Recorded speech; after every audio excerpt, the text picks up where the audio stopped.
Good morning. On this episode of Your Two Dads, we will talk about Joe Biden and Saudi Arabia. We are going to talk about migration a little bit, and we're going to talk about She-Hulk. But first, let's play that cool intro trailer. Step 1, wake up early, gonna rise with the sun. Step 2, get some good, some food in you.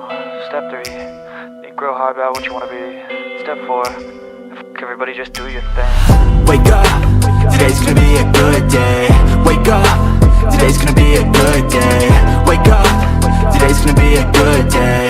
Wake up, today's gonna be a good day. Wake up, today's gonna be a good day. Wake up, today's gonna be a good day. Wake up, today's gonna be a good day. Wake up, today's gonna be a good day. Yo, set your affirmations, aspirations. I got you do the aftermath of preparation. Good food, good mood, blood in circulation. One step at a time, yeah, that's how you make it. Set a goal you control and the steps you take them. I try to pick one thought, have some concentration. And if I make a mistake, it's called education. I try to do this every day, call it replication. Wake up, today's gonna be a good day. Wake up, today's gonna be a good day. Wake up, today's gonna be a good day. Wake up, today's gonna be a good day. Wake up, today's gonna be a good day. Wake up, today's gonna be a good day. Wake up, today's gonna be a good day. Wake up, today's gonna be a good day. So life ain't easy, yo, I think there's a reason though. Ups and downs, just like every different season, yo. Sometimes I'm high, other times I'm barely breathing, though. I always gotta fight and hide from the demons, yo. Negative thoughts are poison, they rot. Head full of flies, so here come the clouds. They'll never stop unless I can swap all the bad for the good in my head when I'm lost. Yeah, so I'ma fake it till I make it. Positive thoughts are overtaken, I got patience. One day at a time is how you operate a cadence. A flow, you grow, you show yourself a foundation. Stay away from all the shit that causes temptation. I know that I like to do it cause it's sensation. I live my life in my head like a narration. Don't expect greatness, do my best, man, I'll take it. Wake up, today's gonna be a good day. Wake up, today's gonna be a good day. Wake up, today's gonna be a good day. Wake up, today's gonna be a good day. Wake up, today's gonna be a good day. Wake up, today's gonna be a good day. Wake up, today's gonna be a good day. Wake up, today's gonna be a good day. Wake up early, gonna rise with the sun. Step 2, get some good, some food in you. Step 3, think real hard about what you wanna be. Step 4, everybody just do your thing.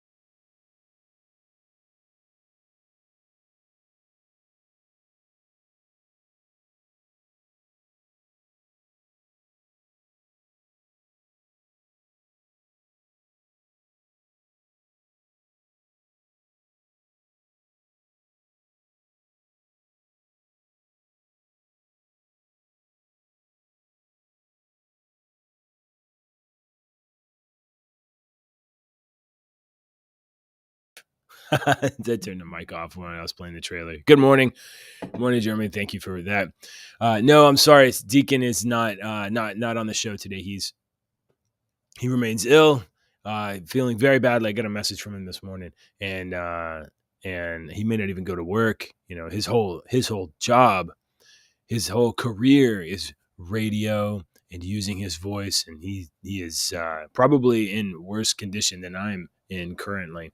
I'm having, I don't know what kind of stuff it is, because it's not like I have any stuff. It's just like I wake up in the morning, my throat is so sore, so coarse, and I take some Dayquil, try to smooth it out, but not happening. And then to complement the gravelly voice, I have had my wife steal most of the good coffee this morning. So this cup of coffee is actually Starbucks peppermint, which would normally not be my first choice, but we're gonna go with that. So we got we got some interesting stuff to talk about today. So we're gonna talk about Saudi Arabia because I guess I'm trying to just get murdered. I don't know. We got a little bit more migrant news. We got some international stuff, but I am going to talk about She-Hulk. I can't decide if this show is merely struggling to overcome its budget restrictions or inspired by a complete and total lack of creativity, knowledge of the lore of the character, or maybe even a complete indifference as to what a good TV show ought to be. I'm not sure how I feel about it, but I have seen the third episode, so I'm now 3 episodes in. I'm going to give my notes. I have my official movie prop, and you know what I've decided this morning? I'm going to do. How do I do this? Bloop. I'm going to put your comments on the screen, so as stuff comes up, I'm gonna try to react to. You forgot about you forgot about She-Hulk. So already the chat wizard is failing, as that ought to have appeared on the screen, but maybe it's maybe there's a delay. So we'll get to She-Hulk, but not first. And if Free Focus returns this morning, Free Focus announced that he was here at the end of the show, and it wasn't until immediately after I hit the end button that I realized exactly who that was and why it was so important. So if he returns, I will make a shameless pitch on his behalf. Let's see what's in the news, though. Man, just with this voice. If it weren't for the fact that you were not a dad, I would probably invite you on as a guest dad.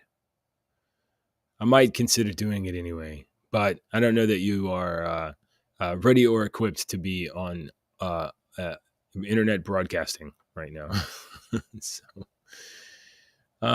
let's start with the stuff from yesterday. Let's start with immigration stuff. So, in the last day or two, and this is just awful. I guess I'll just reduce this. It's not working like that. In the last day or two, the body of an African migrant found in Mexico near the Texas border. So we had a story a couple of days ago. Let me do this. Yeah, we had a story a couple of days ago about the exact percentages or rough estimates of migrants traveling through the southern border. It's not entirely Mexico or migrants from Mexico, but it is in fact increasingly, like there's one country 11,000% more people from various countries in South and Central America, the Northern Triangle. But in this case, this is evidence that there are people traveling from even further away than Central America and South America, the Northern Triangle. I'm sad to put this on the screen, but this is a man from Africa. His name is Eric Ofosu Mensah, and he was 39 years old. I'm not going to continue to show his form. 39 years old, and he collapsed while walking through Mexico, probably of some sort of heart failure and dehydration. Collapsed and died on the road, and I guess was left there. And the end of his life comes struggling to make a perilous journey through desert in the heat of summer, struggling for a better opportunity to walk into the United States. And perhaps, I don't know, he may have had family here. He may have been trying to, reconnect with family. I really don't know. But that is, authorities were able to identify him based on some ID on his body, and they're going to work with consular officials to contact relatives and repatriate his remains to his home country. If the body is not claimed, it will be sent to a pauper's grave. In 2022, 212 immigrants have died on both sides of the border in the Coahuila, Texas region, according to official numbers. So my condolences go out to the family of Mr. Fosu Mensah, who may not know that he's died. I mean, he died on a dirt road in Mexico. They may not know for weeks that he died. So that's very sad. There's the position I continue to take on immigration is that we have to protect our country, otherwise we don't have a country. But it's not just about that. It's about the policies that are in place that are imploring people to just pour across the border are callously putting lives. They're treating people like it's encouraging people. Good morning, Dragoon Knight. These policies are encouraging people to gravitate towards the U.S. across the most treacherous and dangerous paths possible, putting them in harm's way with no support whatsoever, but putting them in harm's way and making them prey to criminals and cartels and opportunistic crime. This is not caring about people and we want everybody in the world to have all of our opportunities. This is not what this is. This is an abdication of responsibility, of the responsibility to protect your border and your citizens. It's the abdication of that responsibility, that duty, because you're afraid of what it sounds like when you say, no, we can't just have everybody come into the country. This is cowardice, political cowardice at the highest, at the most extreme levels, masked as compassion, pretending to be humanitarian. It's repulsive. It is repugnant that our leaders are so shameful as to not take this challenge head on. It's honestly not that hard of a problem. Erecting a fence is a physical barrier of a minimal kind, but it sends a message that you can't come this way. This isn't the way to go. There's other ways. This isn't the right way. Instead, we're stopping the fence, and you're sending the message, come on, walk on over here and you can come on in. And now Eric's dead and 212 others are dead in that same region.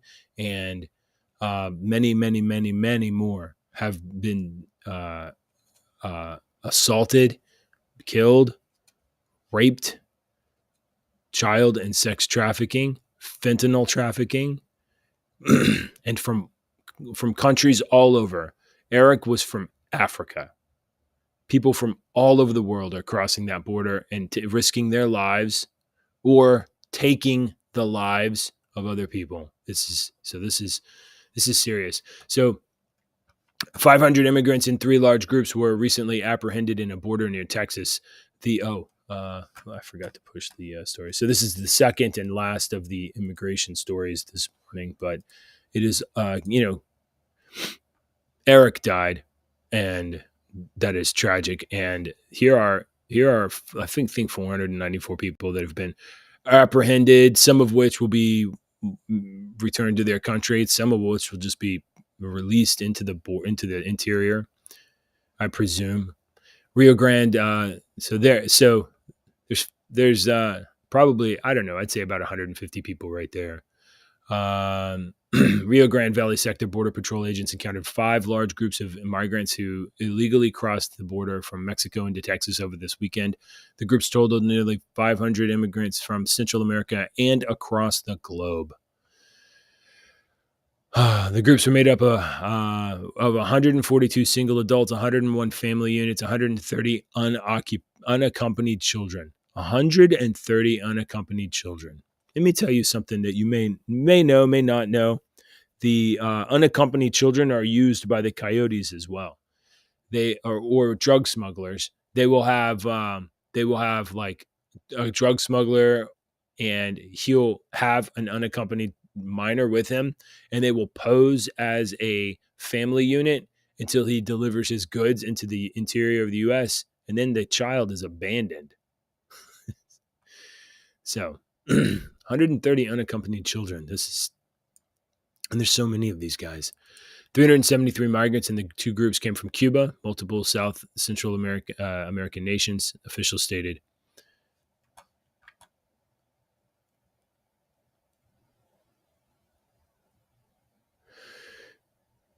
Yeah, my continued position remains that it is the duty.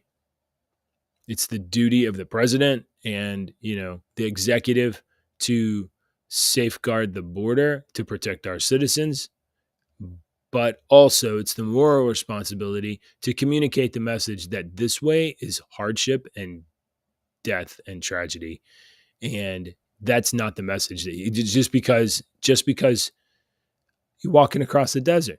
You're walking across a desert in August. The most fit person could easily be dehydrated and have a heart attack or any number of health issues. So, yeah, this is bad. I mean, and this is just 500, just one group of 500 last weekend. Okay. In total, that particular sector, the Rio Grande Valley sector, took in 494 migrants in three large groups. Unaccompanied children accounted for, what they said up here, 130, but here it says up to 200, close to 200, more than 40% of the total. RSV agents have encountered more than 130 large groups. So this was three large groups, 5 groups total, 3 large groups. Large groups are defined as more than 100 persons per group. More than 130 large groups illegally entering the U.S. since October 2021, resulting in more than 21,000 migrant apprehensions, sector officials said in a written statement. The logistics required to transport and process groups of this size continue to place a strain on manpower and resources in their often encountered in desolate areas, inaccessible to larger transport vehicles. This is just one sector. We read a day or two ago that in the fiscal year 2022, we've had 2 million illegal immigrants cross the border.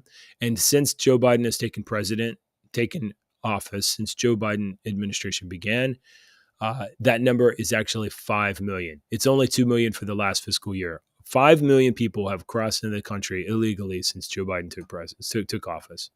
All right. So, I mean, I'm just going to continue to highlight this stuff. This is an important issue to me. And it's not white man, keep all the immigrants out. That's not what this is. I believe in our country. I believe without a border, you don't even have a country. I believe in being a humanitarian, and you've got to balance those two things. You've got to protect your country, or there's no place for your kids. And if you continue to send a message like this, we are, okay, Joe Biden is absolutely responsible for this. And to the extent that we allow our political leaders to continue to do this, you and I are complicit in the trafficking of children, the trafficking of sex workers, perhaps against their will, the trafficking of drugs into our country, the death of Eric and who knows how many others like him. We're responsible for that. It's time for America to stop being weak and start manning up and facing your responsibilities facing your responsibilities, make a legal way for people to come here, and stop communicating the message that, yeah, you can cross the fire and the ash and the rock and the desert. You can stop communicating that message. All right, that's enough preaching on that topic this morning. Hello to all of those who are with us today. Before we get into some of the more weird stuff, you guys remember that Nancy Pelosi took a little trip to Taiwan in July, and she did us the kind favor of spreading her horrible presence to Asia and highly irritating China. And because of that, China has spent at least a week shooting missiles into the sovereign waters of Taiwan and breaching their airspace and breaching their naval space. So Taiwan is an island off of the coast. You know what? I'm gonna pull up a picture of it. Let's present.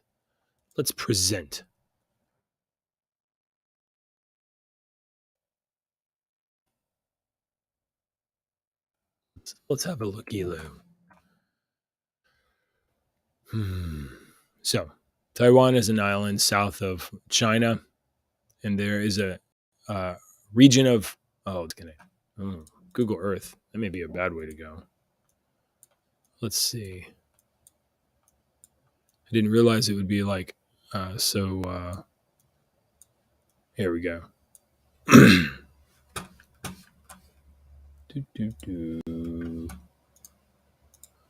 Google Earth.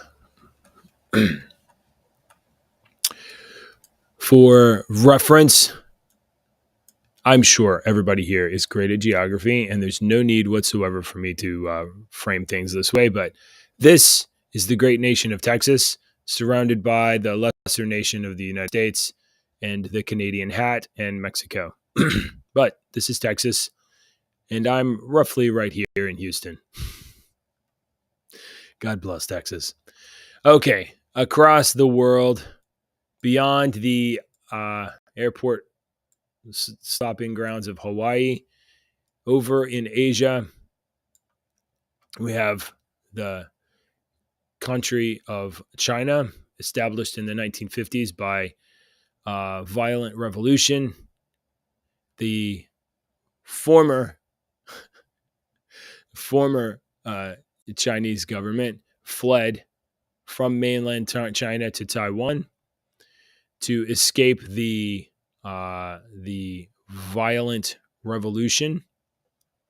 I feel like this is causing my camera some strain. I guess, I don't know, but this is the island of Taiwan. Taiwan being a more or less independent country, but China insists that Taiwan is the property of and sovereign territory of China. There is a gap of 100 miles between mainland China and Taiwan, and this region is referred to as the Taiwan Strait. The Taiwan Strait. And the United States routinely and regularly sails naval vessels through the Taiwanese Strait in an exercise known as, let me get it. In an exercise known as, I think, Operation Freedom, something like that. So, the U.S. sails a warship through the Taiwan Strait, and the first time since Nancy Pelosi's provocative visit to Taiwan. I'm going to close the Google Earth thing. It's got to be the 3D whatever. I don't know. Look at this cool thing. This is a cool American naval battleship of some kind.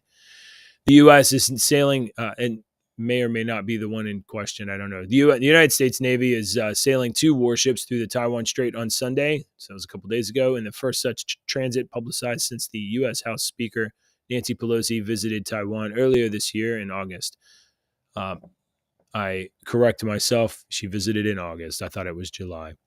At a time when tensions have kept the waterway particularly busy, that is by Chinese vessels, aircraft, and missiles trafficking that area. The USS Anaheim and USS Chancellorsville are conducting a routine transit, the U.S. 7th Fleet said. The cruisers, quote, transited through a corridor in the strait that is beyond the territorial sea of any coastal state. So the coastal waters of Taiwan extend 12 miles, and I am not sure how far out into the sea the coastal waters of China extend, but, at minimum, I'm sure it's 12 miles, and I'm sure, and I bet that they claim somewhat more than that. China conducted many military exercises in the strait as it sought to punish Taiwan after Pelosi visited the self-ruled island against Beijing's threats. China has sent many warships sailing in the Taiwan Strait and waters surrounding Taiwan since Pelosi's visit, as well as sending warplanes and firing long-range missiles. It views the island as part of the national territory and opposes any visits by foreign governments as recognizing Taiwan as its own state. The U.S. regularly sends its ships through the Taiwan Strait as part of what it calls freedom of navigation maneuvers. The 100-mile strait divides Taiwan from China. This is from AP News, reported by the KoreaTimes.co.kr. So, this is good. You know why this is good? This is America saying, hey, you can rattle your sabers all you want. We're going to run our ships right through here, and there's nothing you can do about it. And if you do anything about it, maybe there will be a consequence. Not that we should have a consequence, not that there should be violence or anything like that, but we cannot let China threaten people with its might and its military power, because if we do not answer that challenge in some way, then they will just take and consume. And so this is good. And to the extent that Joe Biden is responsible for running this ship through the straits and continuing this exercise, I will commend Joe Biden. I'm not sure that he has anything to do with it. This could be just routine maneuvers that are continued, but maybe it's the Department of the Navy who answers to Biden, of course. Could be Department of Defense, could be some bureaucrat or military official. But the fact that this wasn't cowardly stopped, the fact that this progresses, okay, I will give Biden some commendation in this regard. This is not us provoking China. This is just us continuing to declare that Taiwan's a free state. So, okay. Yeah, good. That's good. How do we want to do this now? It's because we got some dark stuff to talk about. You know what? It's on the title card. I absolutely need to cover this. Let's see, which one? Yeah, here we go. We'll go with this one. In fact, I'll do the whole... Oh, that's the wrong button. I'm a professional. This is a professional broadcast, and I'm professionally broadcasting. Guess it's this. This will work. From justthenews.com, which, by the way, according to the leftist NewsGuard, is actual news. It's not fake news. According to justthenews.com, Saudi Arabia sentences a woman to 45 years for tweets, according to a human rights group. She is the second woman this month to be reportedly given a lengthy prison sentence by Saudi authorities for her social media activities. This was good morning. Good morning. Thank you for joining. This is let me just check the chat here. Global. Yeah, that's back on. Okay. So this was rather challenging to try to get a short title card for title for the episode that tried to humorously cover the topic of getting women to be quiet, but in truth, this is absolutely horrible and tragic, and not at all to be surprised. You should not at all be surprised that Saudi Arabia is silencing a woman's free speech. And in fact, there is no free speech in Saudi Arabia. So let's look at this in the similar case, and let's look at America's relationship maybe with Saudi Arabia for a moment. Saudi Arabian authorities sentenced a woman to 45 years in prison for social media posts critical of the kingdom, according to Democracy for the Arab World Now, a human rights group founded by slain Saudi dissident Jamal Khashoggi. We will, of course, talk about that too. Noura bint Saeed al-Qahtani was convicted in the special criminal court of using the internet to tear the country's social fabric and violating the public order by using social media under Saudi Arabia's counterterrorism and anti-cybercrime laws, per court documents reviewed by the human rights organization. The pro-democracy group on Tuesday said al-Qahtani was likely sentenced within the last week to 45 years for expressing her views online, and according to an appellate court documents, for producing and storing of materials impinging on public order and religious values. Her sentence comes after Saudi courts sentenced Salma al-Shihab, a British doctoral student with 2 children, to 34 years in prison earlier this month for following human rights activists, for retweeting and following human rights activists. Okay. Well, that's Saudi Arabia. They're a backwards country, right? Nothing to do with the United States of America.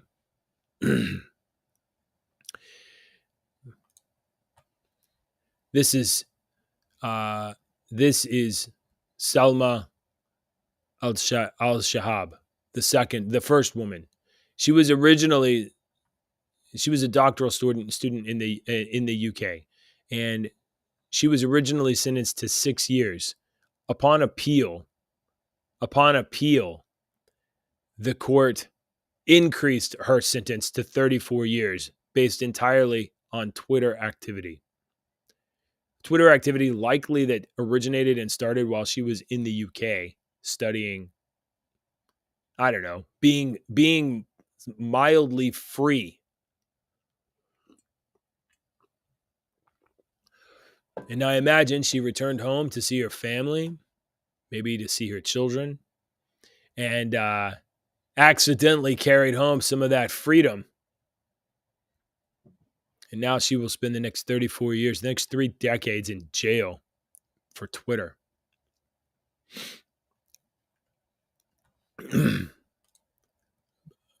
Blame Elon for not purchasing Twitter already.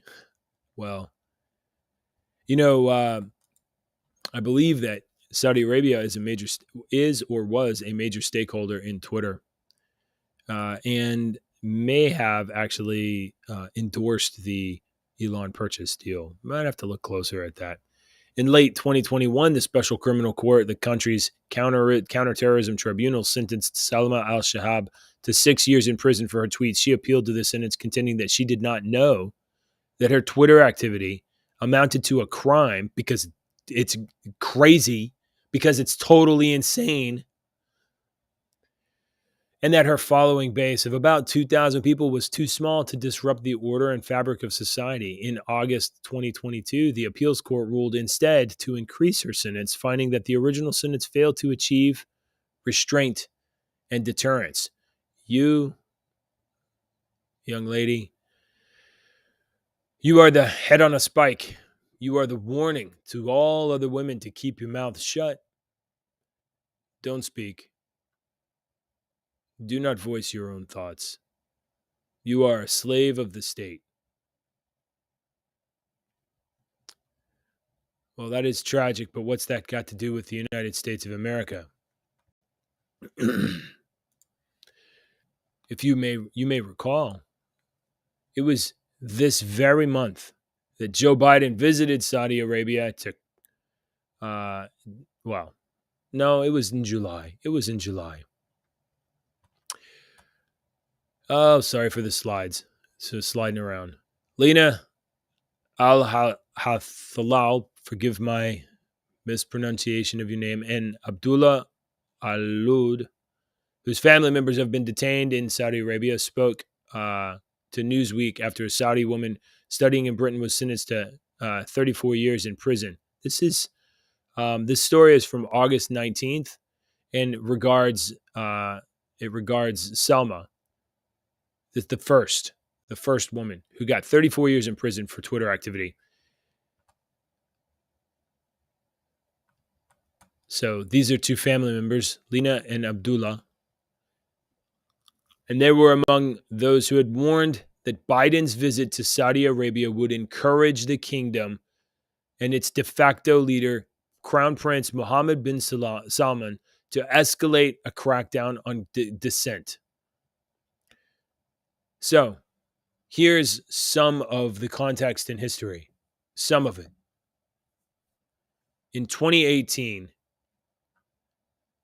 MBS, Mohammed bin Salman, Crown Prince, who is in charge of the country's equivalent of the CIA or the Mossad, in charge of their interior security, in charge of their international, espionage. This man authorized and oversaw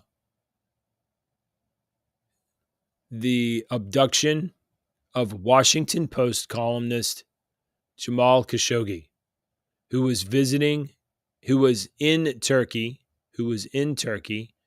visiting family, I believe. He was abducted. Transported to the Saudi consulate in Turkey, murdered and dismembered.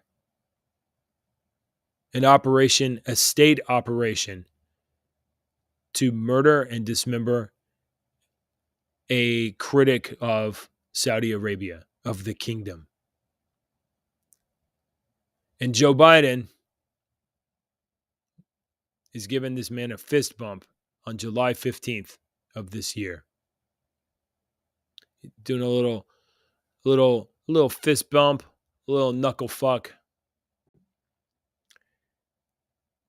The reprehensible and disgusting United States president is fist bumping and how do we know? How do we know that Prince Mohammed bin Salman actually caused the death of Khashoggi? Isn't that a little bit outrageous? No, this is the Office of the Director of National Intelligence report from February 11th of 2021. That's more than a year ago. That is 18 months ago. Assessing the Saudi government's role in the killing of Jamal Khashoggi. Declassified only 2 weeks later. This is the Biden administration's report, provided by the ODNI. They assess that Saudi Arabia's Crown Prince Mohammed bin Salman approved an operation in Istanbul, Turkey, to capture or kill Saudi journalist Jamal Khashoggi. They base this assessment on the Crown Prince's control of the decision-making in the kingdom, the direct involvement of a key advisor and members of Mohammed bin Salman's protective detail in the operation, and Crown Prince's support for using violent measures to support dissidents abroad, including Khashoggi. Since 2017, the Crown Prince has had an absolute control of the kingdom's security and intelligence organizations, making it highly unlikely that Saudi officials would have carried out an operation of this nature without the Crown Prince's authorization.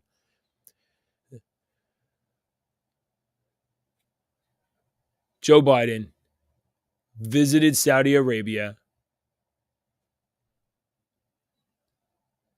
This is a gesture by the United States of America, a gesture that says, we recognize your kingdom.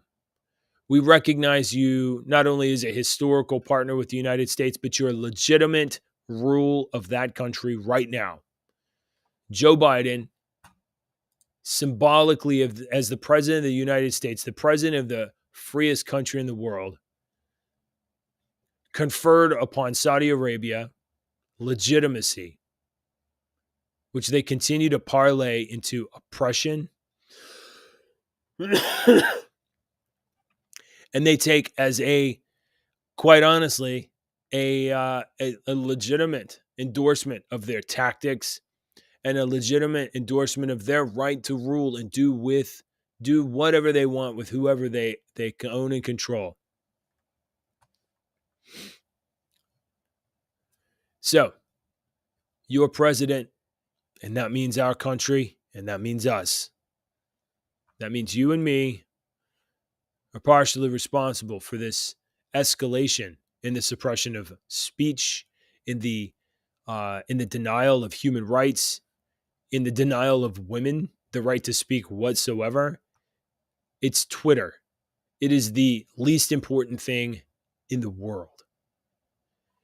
And because of us,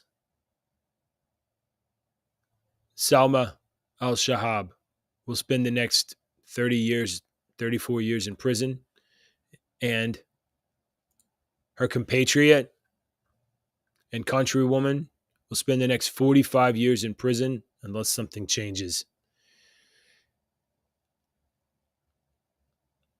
Well, isn't that grim?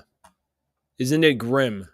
Because this man's presence in that country is it's a monopoly. What do they call it? Get out of jail free card. You guys can do whatever you want. We're not going to do anything. We are feeble and weak, and we won't say anything because we need oil. We still need oil. We sure can't pump it ourselves. So we need you to please give us some more oil so that I can continue to pursue my green agenda.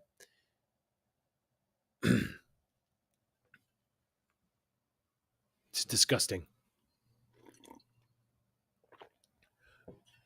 But hey, what's the problem if a couple of women have to spend a few decades in prison for tweeting if, we can have more windmills and less carbon dioxide in the air? Isn't it worth it? Isn't it worth it? The green agenda's worth it. We'll take your sacrifice. We acknowledge your martyrdom and your sacrifice on the altar of the carbon neutral green agenda.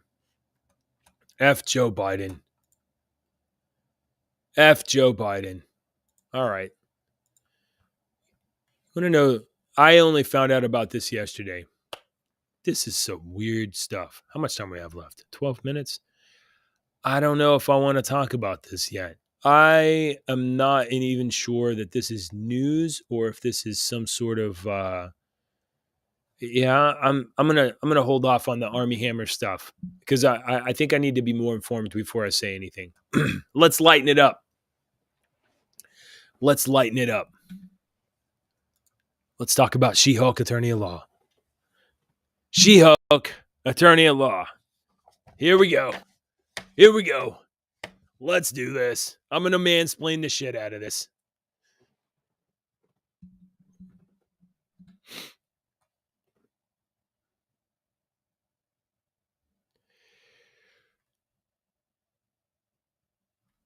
Jeremy thinks the meeting with the Saudi discussion is missing too much context and nuance. Yeah, okay. I mean, missing too much context and nuance on my part. Yeah, I mean, I'm not asserting that my coverage of it is absolute or complete. Merely that the fact that we will go there to beg for oil price reduction. This bump has directly impacted. She should have never had 6 years in prison, much less 34. But is Joe Biden going to petition on their behalf and say, hey, that is not right? Saudi Arabia, we've been a long-time partner, but, we insist that you treat people rightly. No, he's not going to say anything like that. Joe Biden doesn't even know. He has no idea. Anyway, we're lightening up. We're getting off of that. She-Hulk, Attorney at Law. I've been waiting for Deacon to watch this show, but I don't think he's gonna. I don't think he's gonna watch this show. But I'm watching it. It's fascinating. It's fascinating to me that She-Hulk, Attorney at Law is a TV show. Well, of course. I mean, of course, there's plenty of things going on. She-Hulk, Attorney at Law. If you haven't watched this show, let me give you a little breakdown. In episode 1, Jennifer Walters, cousin to Bruce Banner, they're in a car accident with the spaceship. Jennifer Walters and Bruce Banner get into a car accident with a spaceship, and Bruce Banner cuts his arm in a car accident. I mean, sure, it's a car accident from which they both is basically stand up and walk away. Sure, Bruce Banner is the same guy who spent 2 years in regular gladiatorial combat for Jeff Goldblum's Grandmaster. And, sure, he is the Hulk. But, hey, car accidents happen. Got a little scratch and boo-boo. I didn't know that according to the MCU, if you can, scratch Bruce Banner, get a little drippy drop of blood, then you can be a Hulk too.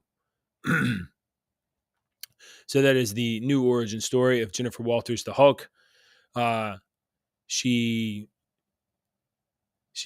does not agree to a transmission of bodily fluids from her cousin, and she, absent of her own agency or consent, becomes a She-Hulk.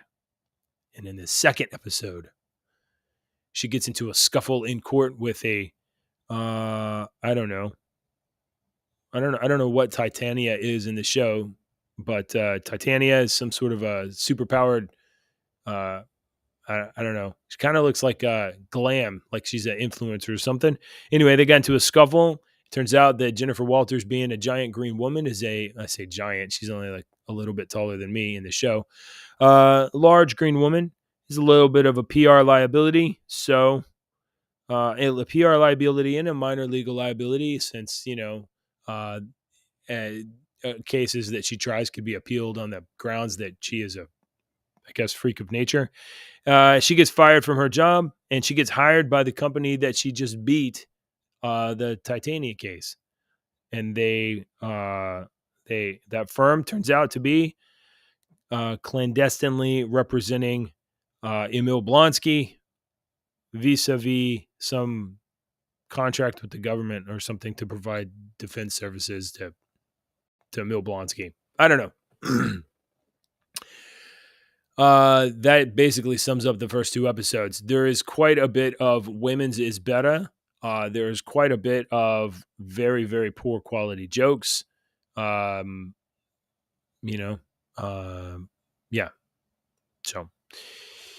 So 3rd episode, watched that this morning. Finally, let's dig in. There's going to be some real interesting stuff. We have Tim Roth back as Emil Blonsky, and oh,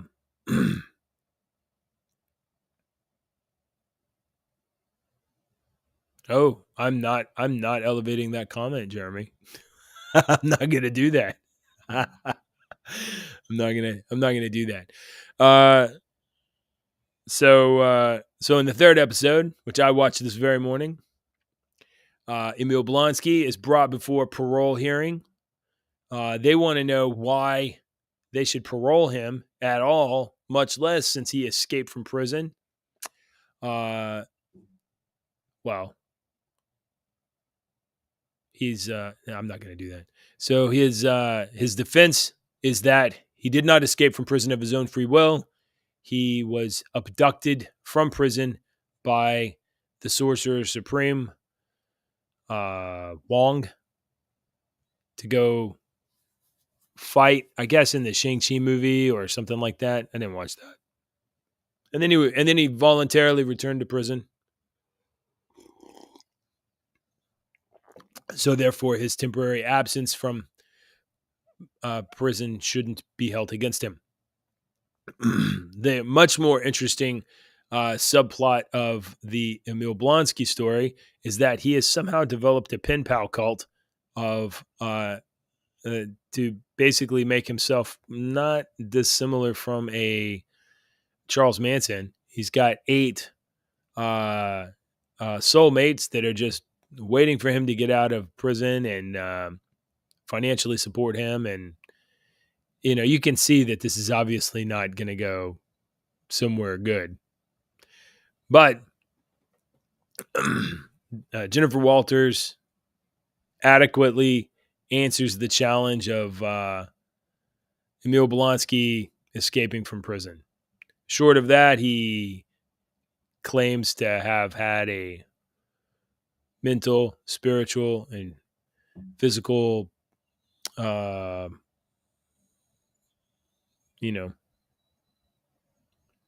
mediation in the years since he has become Abomination. So the B plot is a light elf is impersonating Megan the Stallion, which is apparently a musician of some kind that is significant and important. I don't know who this is supposed to appeal to. But anyway, this Megan the Stallion is catfishing. I'm sorry. Some light elf named Runa is catfishing some dude in New York and pretending to be Megan the Stallion, and then other trickster things throughout the show. This show is so terrible. It is quite obviously written by,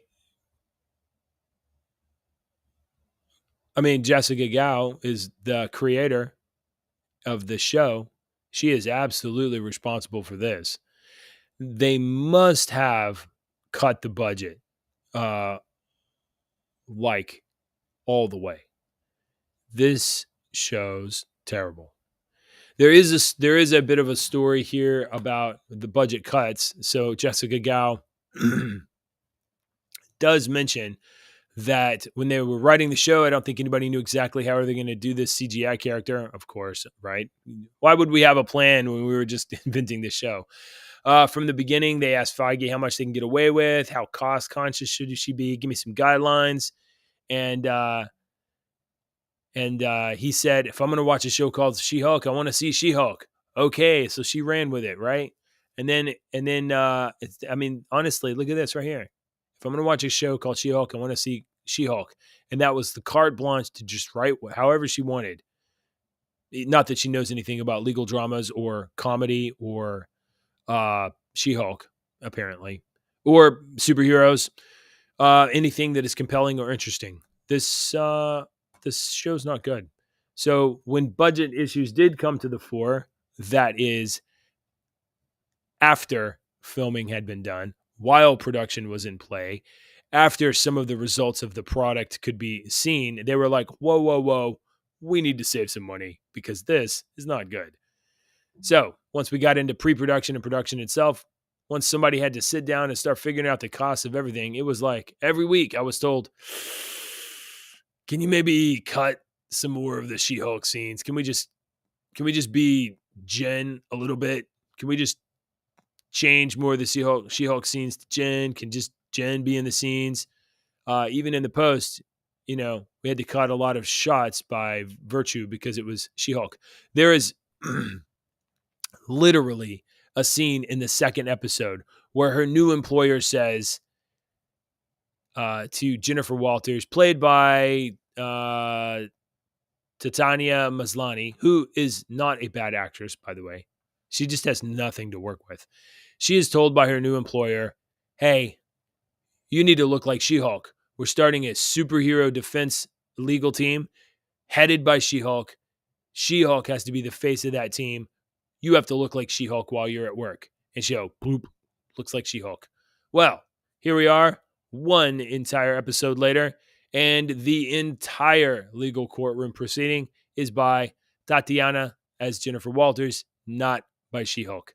So, this statement is in evidence.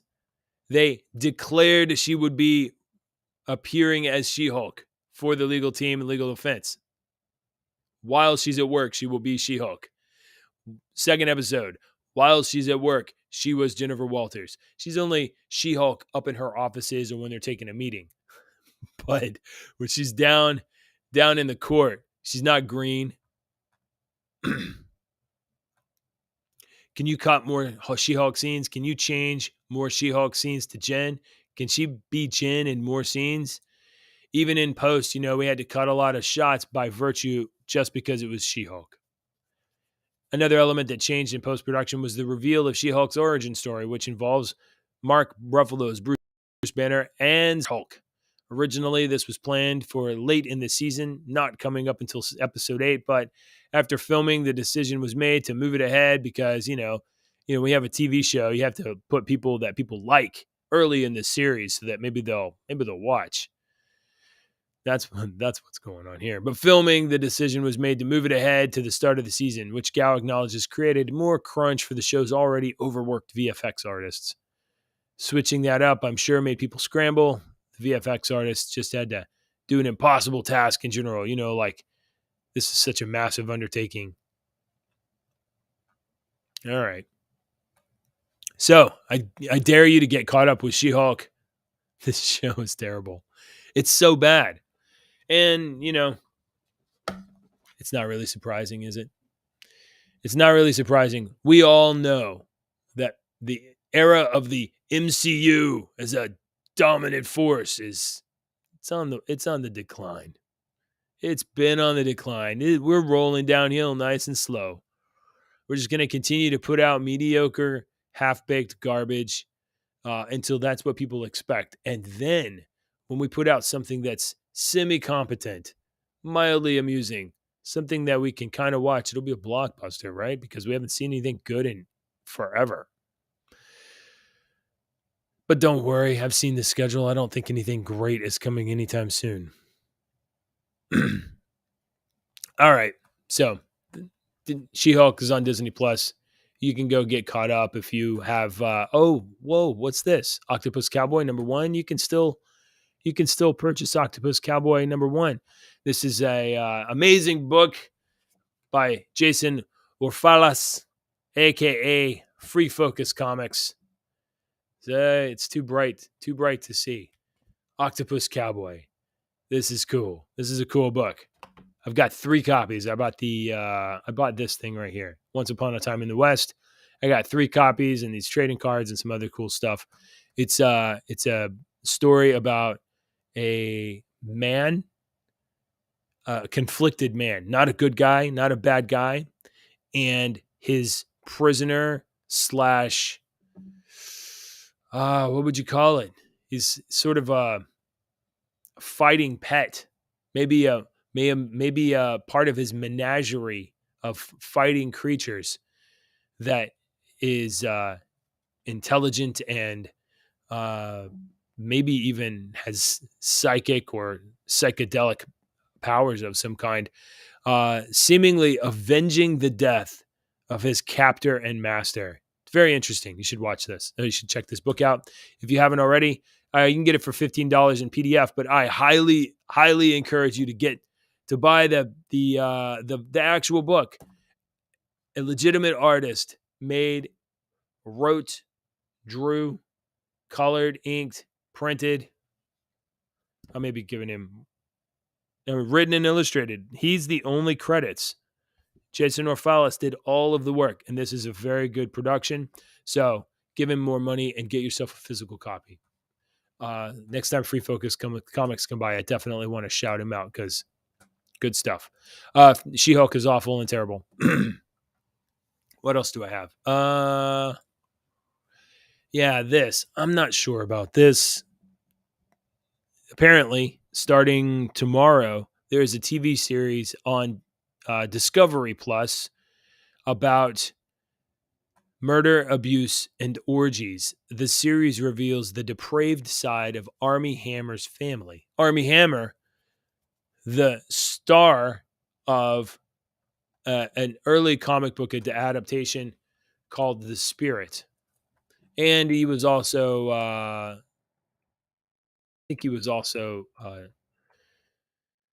not what was that? It's Tonto and I can't remember. It was a Western. He's probably been some other stuff too, but this was a good movie in retrospect. In the theater, I didn't appreciate it at the time, but the spirit was actually a really, really good movie, directed by Frank Miller. Came out way back in the early 2000s, starring. Oh, you know what? Look at me. How embarrassing. He's not in this. I have completely misrepresented the facts. All right, Army Hammer. I don't know what he was in. I thought he was. I know he played opposite Tonto. Army Hammer. Wow, I'm glad that Army is not the one in the spirit because I liked that movie. Let's find out what this dude has been in.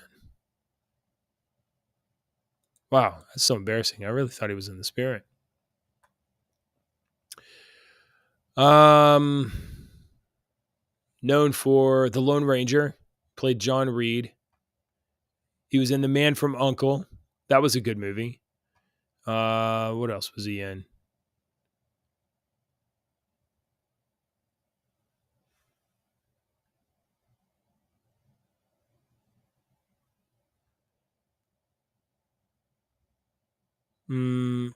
Arrested Development TV series. So big movies were definitely Lone Ranger. That was supposed to be a big blockbuster. I think it was a bit of a box office flop. Did a couple of Disney gigs. He was in The Man from U.N.C.L.E. Solid movie, but probably, it was a low budget, but it probably was profitable. And then after that, not much for several years. I can't believe he's still in stuff, given that, given the sort of accusations that are being made in this show. So, Discovery Plus tomorrow has this series of disgraced Hollywood heartthrob Army Hammer subjecting his ex-girlfriend to horrific night of sadomasochistic sex as well as degrading sexual acts. And apparently Army Hammer has been living in the Cayman Islands ever since this story sort of erupted in 2019 to 2020. His I don't know what this is about, but very strange. Very, very strange. Jeremy says that if the Army Hammer story is bad, I should check out the Vanderbilt family and Anderson Cooper's parents. Okay, you say so. I have no interest in Anderson Cooper, but yeah, I mean, probably so. I mean, first of all, this kind of looks like she probably has something on him. Definitely has some audio recording and some text messages, but that kind of stuff can be taken out of context. And I mean, from what I've seen, it's quite incendiary, certainly. But I don't know. People, especially in relationships, they could say outrageous things to one another, and then the relationship ends, and now this is really bad what you said, so I'm going to try to use it to my advantage. So I don't know what's going on here exactly. Probably I don't know, probably some truth to this, but Army Hammer, former Hollywood heartthrob, and now, I don't know, sexual deviant, I guess. He rejects the charges, of course, but the fact that this is this sort of thing that I guess Jeremy's sending me a link or something. So this is the sort of stuff that people could get sued for defamation over. So I don't know. We'll have to maybe keep an eye on this or something like that. Okay. Well, that's about all I got. I think the girls have got to get up. If Free Focus comes by again, I am definitely going to pimp your comic. Oh, it's blurry. I'm going to definitely pimp your comic. Look at this book. It's an octopus. It's an octopus battling a gorilla, a hyena, and some just really terrible humans with guns and psychedelic ink powers. I can't believe I thought Armie Hammer was in the Spirit. I'm so glad he wasn't, because I like that movie. Not enough to really watch it again. I don't really watch movies more than once. That's embarrassing, though. I really thought that for like an entire day. All right. Thanks for watching, everybody. Hey, when this video posts, when the live stream ends, the chat is, I don't know if it's taken down or posts again, but regardless, it would be really helpful to me if you circle back on your YouTube feed and drop a comment. Okay. A comment after the fact. The chat is not the comments. The chat only happens while it's live. Comments happen later. And if you haven't already, please hit the like button. I'm hopeful that Deacon will be back next week. I imagine he will not be here tomorrow. So now I got to come up with some other interesting stuff today. But I think we had some interesting stuff today. Saudi Arabia doesn't let women talk. I mean, it probably doesn't let men talk either, but sure don't let women talk. You're gonna spend the rest of your days in a prison cell. We got the United States finally nutting up and sailing the Taiwan Straits again, and we had some She-Hulk. We covered She-Hulk pretty well, I think. You're all caught up, so you can go ahead and dive in and just enjoy the terrible jokes. I mean, it's so poorly written.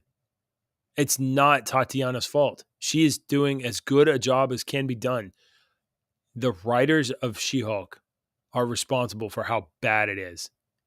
I'm convinced that with a good writer, you could have a She-Hulk show with no She-Hulk. It could be all Jennifer Walters, and it could be very good. Never even see the She-Hulk, and it could still be very good. Certainly. And then, a little She-Hulk on the side. No, instead, what you get is a show that's so badly written that it doesn't matter that Mark Ruffalo's super popular Hulk is in it. It doesn't matter that the always compelling to watch Tim Roth is in it. It doesn't matter that Benedict Wong from is his name actually Benedict Wong? Am I remembering that correctly? From that yes, from the Doctor Strange movies, but he was also in that Netflix show about the,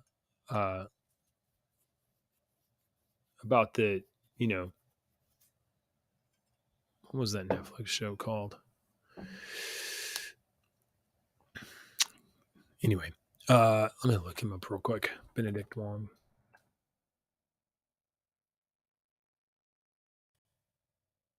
Yes, Benedict Wong. It's the best thing he was ever in, I feel like, in my opinion. Marco Polo. He was in the Marco Polo Netflix series. Oh, there's a TV movie. I did not know about the TV movie. Well, I don't have Netflix. That's for pedos. So, all right. Well, that's it for today. Goodbye, everybody. Thank you for watching this show. We do appreciate you being here. I am JJW. And next week, Deacon will be back and you'll have two dads. But tomorrow, it'll be just me. And I don't know what we'll talk about. We'll talk about something interesting, I'm sure. Yeah. And maybe my voice will return to normal. I have to archive. Jeremy says I need to archive the chat. And Jeremy is blaming Tatiana somewhat. If she's not fighting for a better interpretation, she's responsible. Well, I think as an actress, it's her job to deliver what is required of her. And on paper, maybe it looks okay, but on paper, it looks like, she's breaking the fourth wall. She does a scene and then turns to face the camera and wink, wink at the camera and give a little direct commentary to the audience. let me tell you right now, that fourth wall breaking stuff for this show, it doesn't work whatsoever. It doesn't work at all. There isn't enough setup. There isn't enough payoff. There's no reason for it. It's terrible. All right, but that's just my opinion. Maybe we'll find somebody that does like it. Maybe Deacon likes it if he ever watches it. We'll find out. All right, that's all I got. Good morning, everybody. I'm going to go